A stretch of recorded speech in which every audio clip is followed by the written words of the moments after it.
Yeah, but I mean, well, I mean, because here's what's, I mean, the bad thing about the whataboutism or the tu quo fallacy is that we're not saying that, oh, well, because the BMLM activists did it, therefore, and no one complained about it, therefore, uh, these Capitol Hill riders do it, then therefore they're not bad. I'm like, no one's making that argument. Like, what we're saying is that there should be logical consistency in our outrage. What's Anyway, interesting, what are your sorry. thoughts?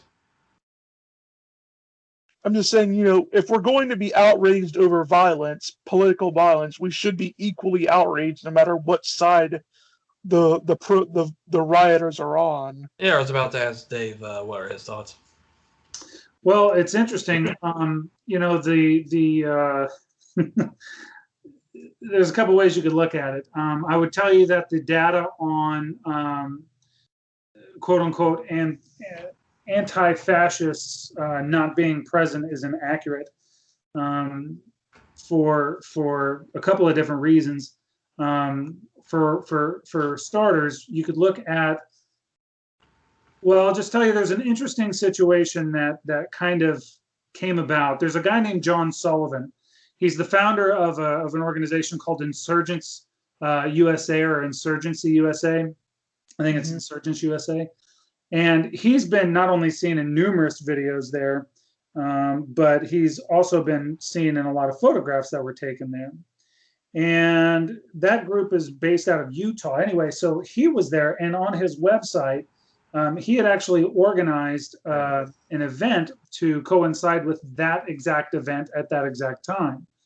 And so his whole thing was that event was to kick fascists out of DC. So was he the only one? I don't know. I mean, Occam's razor suggests probably not. But that changes the narrative considerably. And that's not to say that it was all Antifa and whatever. I mean, my whole thing from the ground up is to what end? What was the point of any of it? What was it expected to change? So they're just fed up because now the Democrats have absolute control over everything. And sure. now that conservatives will be reduced to disenfranchised peasants in an authoritarian regime.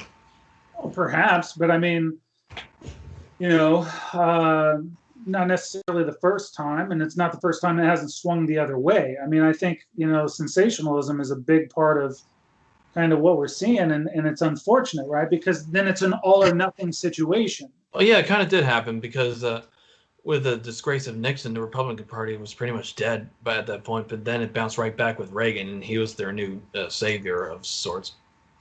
Sure, yeah, right. And so, but look at the last 2 decades, how many times, for instance, like the Republicans, keeping in mind, of course, I'm not a Republican or a Democrat.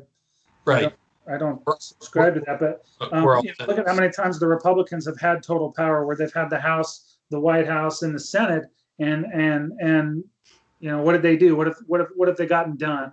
Since 1912, we've seen just a few constants, and one of which has been a continuation of policy from one administration to the next, and a continual reduction in liberty and a continual growth of power from the government.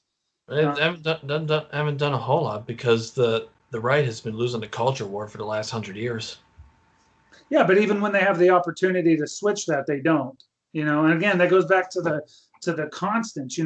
We continue to see this continual growing beast of government, which is very much inconsistent with what our founders were trying to accomplish. I mean, and that's, again, it goes back to what we were talking about at the very beginning. When we do not know what success looks like, what it is we're after, what we're trying to achieve, it's really hard to keep it or to chase it.